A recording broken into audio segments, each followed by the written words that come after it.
In this video, I'm gonna be showing you the exact way to check iPhone activation date.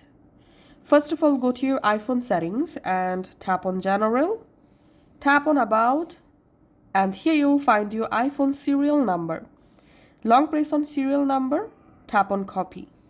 That's how copy your iPhone serial number. After that, go to your browser. You can go to any browser, and in browser search for check coverage Apple, and here you have to open this website checkcoverage.apple.com. So this is the official websites to check iPhone activation date officially. Once you are in this website, you have to select your iPhone variant location. So my iPhone is USA variant, so I'm selecting here United States.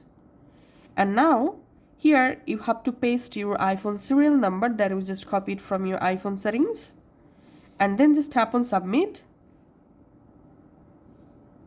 And after that, here you get your iPhone all information. We can see my iPhone model name, serial number, and here is the activation date or purchased date. So my iPhone activated on September 16, 2022. And you can scroll down to see more informations about your iPhone. Thanks for watching.